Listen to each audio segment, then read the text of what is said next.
la zone CEDEAO doit s'organiser pour faire face. Je rappelle que les gens oublient que le plus vieux contentieux militaire de l'Afrique même se trouve chez nous, en Casamance, qui est ma terre natale. Pendant des décennies, on a vécu cette situation. Elle n'est pas totalement éteinte, mais nous sommes en train de faire le nécessaire. On a vécu cette situation.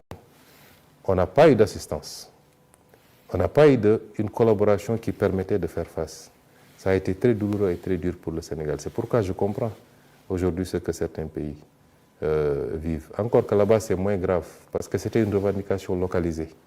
Or, ce à quoi vous faites face n'est pas localisé. Ça n'a pas de territoire. Et à partir de ce moment, je conviens avec vous que les autorités de la CEDEAO doivent aujourd'hui se retrouver autour de ces questions essentielles, avec celle de l'AES, et qu'on dise qu'est-ce qu'on peut faire ensemble pour juguler ce phénomène. D'accord. Alors, on va parler peut-être de la coopération entre le Sénégal et la France, parce que nous tirons donc vers la fin de cet entretien. Alors, quel est l'état de cette coopération aujourd'hui?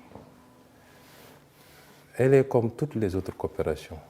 Il n'y a pas d'exception ou de spécificité. Je ne vais pas trop développer parce que je ne suis pas là pour parler de la France, en ce sens que ce serait peut-être donner ce que vous ne voulez pas, c'est ce qu'on va faire, donner un peu trop de relief à une collaboration par rapport à beaucoup d'autres. Je crois que nous avons dépassé cette étape où un pays, quelle que soit l'histoire qui a pu nous lier dans le passé, qui continue à nous lier, qu'un pays focalise toute notre attention. Nous considérons que la France est un partenaire comme tous les autres. Nous n'avons rien contre elle et nous posons des actes de souveraineté.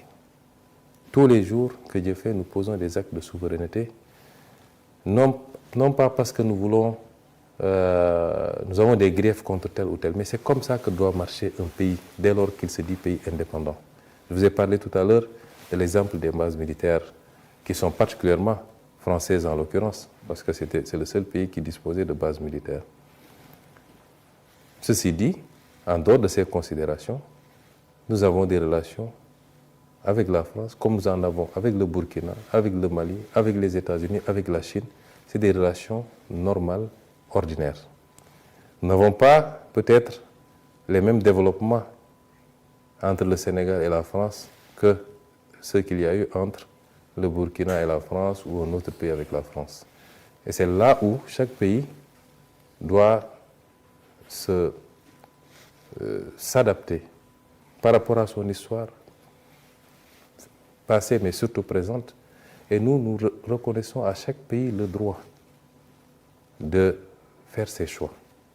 Il est impératif, parce que là je m'adresse à une certaine opinion africaine, parce qu'on se trompe souvent de combat. Il faut qu'on sorte d'une posture où c'est comme ça ou c'est rien. On a été suffisamment divisé pendant trop longtemps, et quelquefois sur des détails.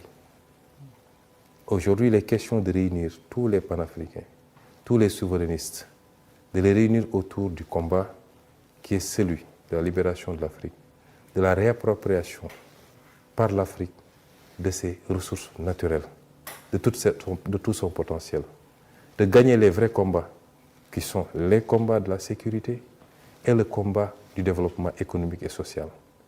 Et ce matin, on a longuement discuté avec le président Traoré, que je considère comme mon ami et un frère. Le président Traoré, on se parlait, j'étais opposant, il venait d'arriver au pouvoir. La dernière fois qu'on s'est parlé avant mon arrestation, c'était 48 heures avant mon arrestation. Donc, ce n'est pas d'aujourd'hui que datent nos relations. Et aujourd'hui, on a eu quand même la possibilité, en tête-à-tête, de beaucoup discuter. Et